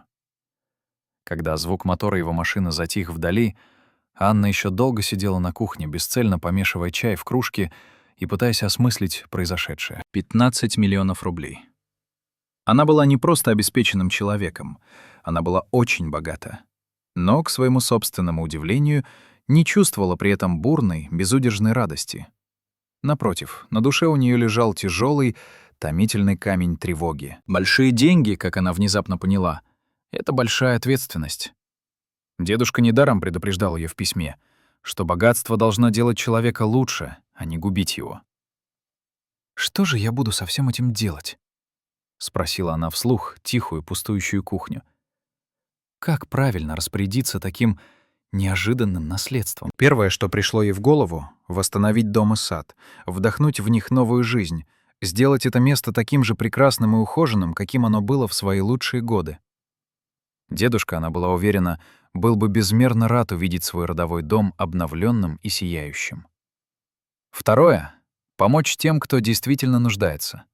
В деревне наверняка остались пожилые, одинокие люди, которым живется несладко. Можно организовать для них регулярную доставку продуктов и лекарств, помочь с ремонтом их скромных жилищ. Что же касается ее личной жизни, то Анна с удивлением осознала, что не испытывает ни малейшего желания возвращаться в шумный, суетливый город. Здесь, в Сосновке, в стенах этого старого дома, она обрела тот покой и умиротворение, которых так не хватало ей все предыдущие годы. Может быть, стоит остаться здесь навсегда? Ее размышления прервал настойчивый звонок мобильного телефона. На экране, как и в прошлый раз, высветилось имя Михаил. Анна замешкалась, раздумывая, стоит ли отвечать. Любопытство в конце концов перевесило, и она поднесла трубку к уху. «Анна, привет», — услышала она до боли знакомый, теперь казавшийся таким фальшивым голос. «Как дела? Как поживает твоя деревушка?» Все нормально. Коротко, без эмоций ответила она. «Чего хотел?» «Слушай, я тут кое о чем подумал», — замялся Михаил на другом конце провода. «Может, мы с тобой поторопились с этим разводом? Может, стоит все же встретиться и все спокойно обсудить? Дать друг другу еще один шанс». Анна не могла поверить своим ушам. Еще несколько дней назад он требовал, чтобы она немедленно забрала свои жалкие пожитки и навсегда исчезла из его жизни. А теперь вдруг ни с того ни с сего заговорил о примирении. «С чего такие внезапные и кардинальные перемены?» — спросила она, и в ее голосе звенела легкая, почти неуловимая насмешка. «Да я просто одумался, понял, что был неправ», — затараторил Михаил на другом конце провода. «Накричал на тебя, нагрубил. Ты же не виновата в том, как твой дедушка распределил наследство. И потом, дом в деревне — это не так уж и плохо, в конце концов. Можно сделать милую дачу, приезжать отдыхать летом на свежий воздух. Анна едва слышно усмехнулась. В его голосе сквозила такая фальшь, такая наигранная нежность, что ее тошнило. Михаил явно что-то задумал, и ей стало до крайности интересно, что именно. «Михаил, а где же твоя Вероника?» — мягко вставила она, словно случайно. «Разве вы теперь не вместе?» «Какая Вероника?» — тут же отозвался он, и Анна представила, как он нервно покраснел. «Мы просто иногда общались, не более того. Ты же прекрасно знаешь, я всегда любил только тебя. Просто тогда я был зол и раздосадован из-за всей этой истории с наследством». Врет и даже не краснеет. Пронеслось в голове у Анны. Но она решила не обрывать его и посмотреть, как далеко он зайдет в своем лицемерии. «И что же ты конкретно предлагаешь?» — спросила она с притворным интересом. «Возвращайся домой, родная. Давай забудем все, что было, как страшный сон. Начнем все с чистого листа. А твой дом, его же можно сдавать дачникам. Какой-никакой, а доход будет. Мы его вместе вложим во что-нибудь». «Михаил», — сладко протянула Анна, «а ты, случайно, не с Вероникой разговаривал на эту тему? Не она ли тебе подсказала эту гениальную идею про дачников?» В трубке повисла тягостная затянувшаяся пауза. «Ну, может, она и упоминала что-то мельком», — неуверенно проговорил он наконец. «Но это не важно. Важно то, что мы с тобой можем снова быть вместе». Анна все поняла. Вероника, видимо, каким-то образом прознала что-то важное о доме или участке. Возможно, выяснила, что земля в этих местах резко пошла в гору, или просочилась информация о грядущих планах развития района. И теперь они с Михаилом, эта сладкая парочка, решили вернуть неудачницу Анну обратно, чтобы получить полный контроль над внезапно ценной недвижимостью. «Михаил, а что, если я не захочу возвращаться?» — спросила она, наслаждаясь моментом. «Не говори глупостей».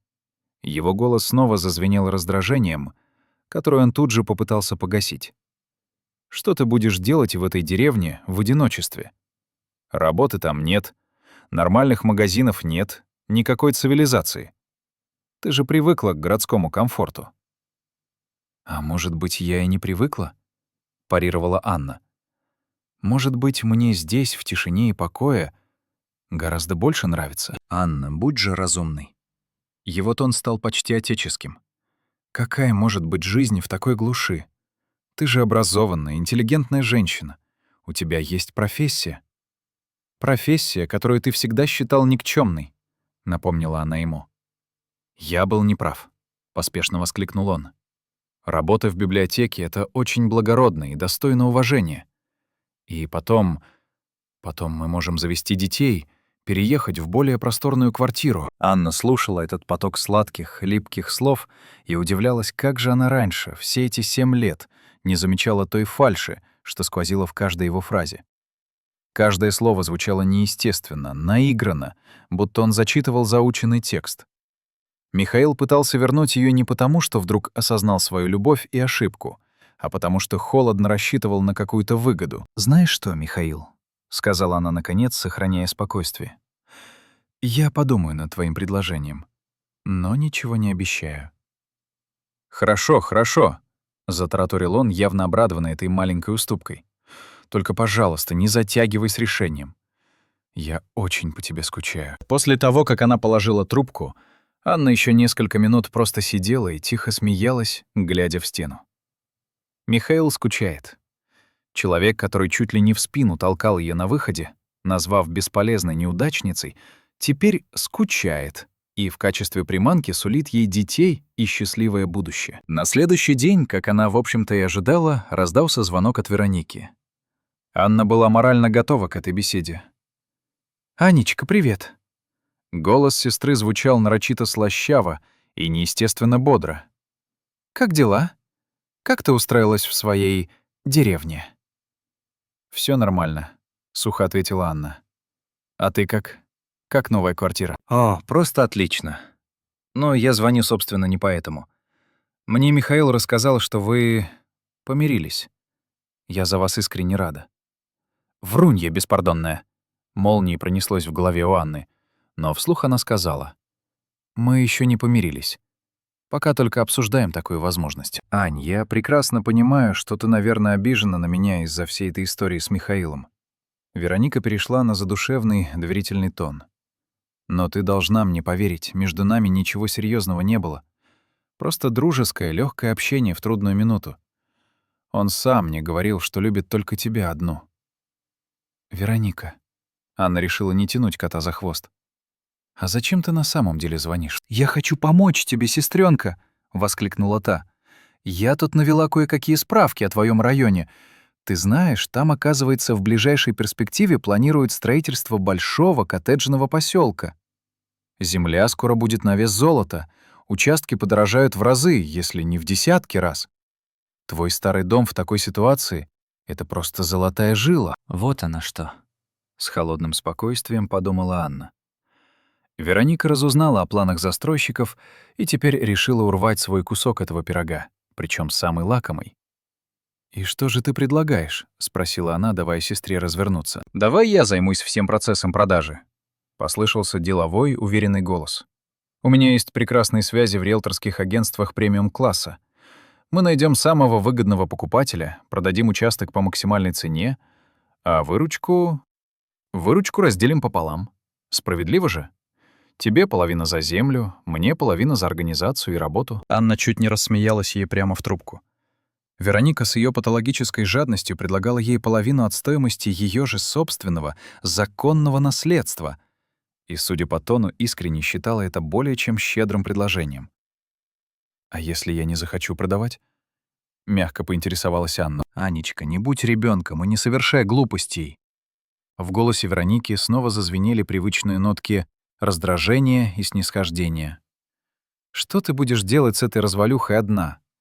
Поезжай обратно в город, купи на эти деньги себе нормальную, современную квартиру и живи спокойно». «Вероника, а ты случайно не с Михаилом все это обсуждала?» — спросила Анна с легкой притворной наивностью. «Ну, может, я и упоминала ему о перспективах, но это же исключительно в твоих интересах», — тут же оправдалась сестра. «Мы с ним оба хотим тебе помочь. Ты же не справишься одна с такими вопросами». «Понятно», — сухо ответила Анна, чувствуя, как в груди закипает холодная ярость. «Хорошо, я подумаю над твоим предложением. Только, пожалуйста, не затягивай с решением». С ноткой беспокойства в голосе настаивала Вероника. «Пока официально строительство не анонсировали, можно заключить очень выгодную сделку. А потом, когда информация станет общедоступной, цены на землю могут и упасть из-за возросшего предложения». После этого разговора Анна окончательно поняла, какая гнусная игра ведется. Михаил и Вероника, эти два родственных духа, решили, что она — простушка, наивная и беззащитная, которую можно легко обвести вокруг пальца. Их коварный план был прост — вернуть ее под крыло, завладеть перспективным участком и, перепродав его, сорвать куш. А она, глупышка, по их расчетам, должна была радоваться жалким крохам, которые они ей великодушно оставят из своей добычи. «Как же вы оба жестоко ошибаетесь», — тихо, но четко произнесла Анна в пустую комнату. «Как же сильно вы просчитались». Она подошла к шкафу, достала тяжелый металлический ящик и, поставив его на стол, снова открыла крышку. Ослепительное сияние золота, казалось, наполняло пространство теплым светом. Она бережно перебирала украшения, ощущая под пальцами холодный металл и грани камней. Каждое изделие было уникальным произведением искусства, в которое вложена душа мастера. Каждая потускневшая от времени монета была немым свидетелем ушедших эпох. Дедушка всю свою жизнь собирал, сберегал эту красоту, эту материализованную память. И теперь она по праву принадлежала ей. «Я не отдам им ни одной вещицы», — твердо решила Анна, силой захлопывая крышку. «Ни эти сокровища, ни дом, ни клочок этой земли. Ничего им не достанется». Ровно через неделю, как она и предполагала, к ее калитке подъехала знакомая потрёпанная машина. Анна, наблюдая из окна, увидела, как из нее выходит Михаил. Он выглядел самоуверенным и довольным, словно приехал за своей законной собственностью. Она медленно вышла ему навстречу, сохраняя спокойствие. «Привет, Ань!» Михаил широко, неестественно улыбнулся и сделал шаг вперед, пытаясь обнять ее. «Соскучился без тебя». Анна холодно отстранилась, сохраняя дистанцию. «Привет. Зачем приехал?» «Как зачем? За тобой, конечно». Он развел руками, изображая легкое недоумение. «Надоело тут одному. Собирай свои вещицы, поедем домой. Все будем как раньше». «А кто сказал, что я согласилась вернуться?» — спокойно спросила она. «Ну, хватит уже капризничать». Его голос приобрел снисходительные, раздражающие нотки. «Ты только посмотри на себя. В какой глуши ты оказалась? И дом-то какой убогий, развалюха». Он с откровенной брезгливостью окинул взглядом двор, хотя участок был большим и очень перспективным. Вероника, кстати, совершенно права. Здесь можно возвести что-то солидное, элитное. «Михаил, а что, если я скажу, что мне здесь нравится, и я хочу остаться?» — произнесла Анна, глядя ему прямо в глаза. Он громко рассмеялся, но в его смехе не было ни капли веселья. «Не неси ерунды. Остаться? И что ты здесь будешь делать, позволь спросить? На что ты будешь жить? У тебя же денег нет».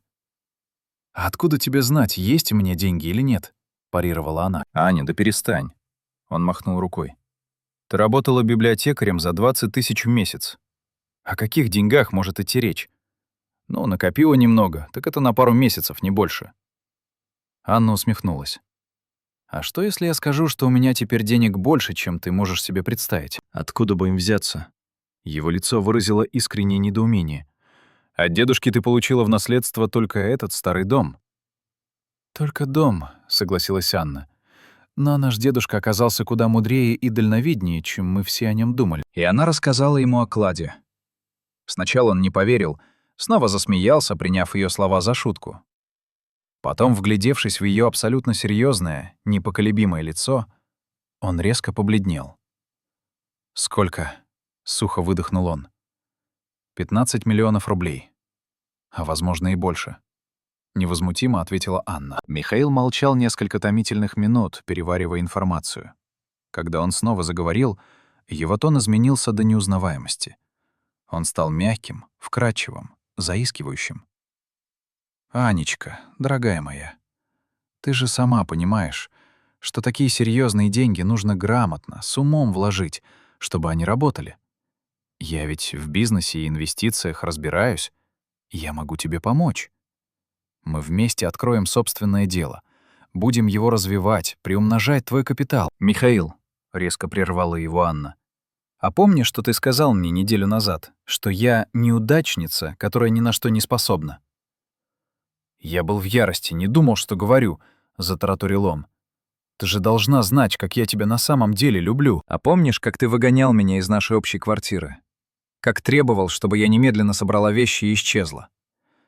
Аня, милая, давай просто забудем все это, как страшный сон».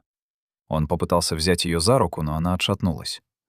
«Мы начнем совершенно новую жизнь. С такими деньгами нам все по плечу». Анна смотрела на него с нескрываемой жалостью и отвращением. «Знаешь, Михаил, а ведь я когда-то искренне любила тебя. Я думала, что ты хороший, достойный человек. А ты оказался просто жадным, мелочным и подлым расчётливцем». «Что ты хочешь этим сказать?» — попытался он изобразить обиду. «А то, что неделю назад я была для тебя неудачницей, а сегодня, узнав о деньгах, вдруг снова стала достойной твоей любви. Это называется не любовь, а самая настоящая низменная корость». Михаил попытался что-то возражать, оправдываться, но Анна уже не слушала его. «Знаешь, что я тебе скажу? Мне теперь такой неудачник, как ты, не нужен. Мне не нужен человек, который любит не меня, а мои деньги, который готов вышвырнуть жену на улицу в трудную минуту и тут же вернуться, почуяв запах наживы. Аня, ты не можешь так просто поступить». В его голосе зазвенела отчаянная нотка. «Мы же 7 лет вместе прожили». «Да, 7 лет», — холодно согласилась она. «И этих 7 лет мне хватило, чтобы наконец-то разглядеть, чего ты на самом деле стоишь». Она развернулась и твердым шагом направилась к дому. Михаил бросился за ней. Он что-то кричал, то умолял, то угрожал.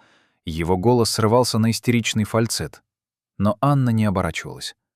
Лишь у самой калитки она остановилась, повернулась к нему и, глядя поверх его головы, произнесла с ледяным спокойствием: «Михаил, убирайся с моего участка. и больше никогда здесь не появляйся. Развод мы оформим через суд». «Ты еще пожалеешь об этом!» — крикнул он ей вслед, и в его голосе звенела бессильная злоба. «Такие деньги одной не удержать. Поверь, найдутся люди и похуже меня». «Может быть», — ответила Анна с невозмутимым, почти отстраненным спокойствием. «Но это будут уже мои проблемы, а с твоими я разобралась». Михаил еще немного постоял, что-то бессвязно выкрикивая, потом с грохотом ввалился в свою машину и уехал, демонстративно хлопнув дверцей так, что стекло задрожало. Анна медленно зашла в дом, притворила за собой дверь и прислонилась к ней спиной, ощущая, как по всему телу разливается огромное, всепоглощающее облегчение. Наконец-то этот мучительный, унизительный этап ее жизни бесповоротно закончился. Больше не нужно было терпеть едкие упреки, оправдываться за свое существование, чувствовать себя вечной неудачницей, не оправдавшей чужих ожиданий. Она была свободна. По-настоящему. Вечером, словно по заранее написанному сценарию, раздался звонок от Вероники. Голос сестры был резким и злым, без обычной сладковатой маски. «Михаил мне все рассказал про твою находку», — выпалила она без предисловий. «Думаешь, очень умная вышла?» «Думаю, достаточно умна, чтобы больше не позволять себе обманывать», — ровно ответила Анна. «А ты помнишь, кто о тебе всегда заботился?» Тут же сменила тактику Вероника. «Кто тебе помогал с учебой, с устройством? Я твоя старшая сестра, и у меня, между прочим, есть законные права на часть наследства дедушки». «Вероника, дедушка оставил тебе прекрасную квартиру в центре города, а мне — этот дом», — напомнила Анна. «Каждый — то, что он считал нужным». «Но он не знал про клад», — заверила сестра. «Если бы знал, то обязательно разделил бы все поровну, по справедливости». «Вероника, ты читать умеешь?» — холодно осведомилась Анна. В завещании черным по белому сказано: «Дом со всеми постройками и землей. Клад находился на этой земле, а значит, он по закону мой». «Ты обязана поделиться!» В голосе Вероники зазвенела истерика. «Мы ведь сестры. Сестры, согласилась Анна. «Но вспомни, как ты всю жизнь ко мне относилась. Ты считала меня неудачницей, ты испытывала удовольствие, когда мне доставался худший кусок». «Это совсем другое дело», — попыталась она парировать. «Нет, Вероника, это одно и то же», — безжалостно продолжила Анна. «Ты всегда получала лучшее и считала это справедливым. А теперь, когда удача улыбнулась мне, ты требуешь делиться. Так не бывает». «Я подам в суд», — прошипела Вероника. «Я докажу, что завещание было составлено с нарушениями». «Подавай», — спокойно сказала Анна. «Только учти, у меня теперь есть средства нанять очень хороших адвокатов». Вероника еще немного поскандалила и бросила трубку. Анна выключила телефон и вышла в сад. Солнце клонилось к закату, окрашивая горизонт в нежные золотые и розовые тона. Где-то в ветвях пели птицы, а воздух был напоен ароматом цветущих трав и вечерней свежестью. «Дедушка», — тихо сказала она, — «спасибо тебе за все, за этот дом, за твое сокровище, за шанс начать все заново и за то, что помог мне научиться отличать искренних людей от фальшивых». Она достала телефон, включила его снова и набрала номер солидной строительной фирмы из областного центра. «Здравствуйте, меня зовут Анна Емельянова. Я хочу заказать полную реставрацию старого дома и профессиональный ландшафтный дизайн участка. Денег не жалею, но есть одно условие. Я хочу, чтобы все было сделано качественно, с душой и уважением к месту». Спустя полгода дом дедушки было не узнать. Стены, выкрашенные в теплые солнечные тона, сияли новизной. Крыша была надежно перекрыта, а на окнах красовались ряные наличники. В саду, расчищенном от бурьяна, зазеленели аккуратные газоны, запестрели яркие клумбы, замостили извилистые дорожки. А в самом его сердце появилась ажурная беседка, увитая диким виноградом. Дом вновь обрел былое величие, каким он помнился Анне из далекого детства. Анна не вернулась в город. Она осталась в Сосновке, превратив одну из светлых комнат в уютную сельскую библиотеку, куда с удовольствием приходили и местные ребятишки, и пожилые жители. Она помогала соседям, занималась благотворительностью, обретая в этом настоящий смысл. Часть золота была продана и грамотно инвестирована, а самые ценные с истории вещи она оставила как семейную реликвию на память о дедушке. Михаил пытался через суд отсудить половину имущества, но с треском проиграл все процессы. Развод оформили быстро и без лишних слов. Вероника тоже засыпала суды исками, но безуспешно. Завещание было составлено безупречно с юридической точки зрения. Анна была счастлива. Она нашла свое место в жизни, поняла, наконец, свою истинную ценность и обрела желанную независимость. Дедушка оказался прав. Она и впрямь была особенной. Просто потребовалось время, чтобы осознать это самой. И каждый вечер, сидя в тени старой спасительной яблони, она мысленно благодарила его за его безмерную мудрость, за любовь и за ту несокрушимую веру в нее, которую он пронес через годы. Клад, который он ей оставил, оказался не просто сундуком с золотом, а настоящим ключом, отперевшим дверь в ее новую, настоящую, наполненную смыслом жизнь. Спасибо, что прочитали эту историю до конца. Если она тронула ваше сердце, оставьте, пожалуйста, комментарий. Мне будет очень важно знать ваше мнение. Подписывайтесь на канал и ставьте лайки, чтобы не пропустить новые рассказы. Ваша поддержка вдохновляет на новые произведения.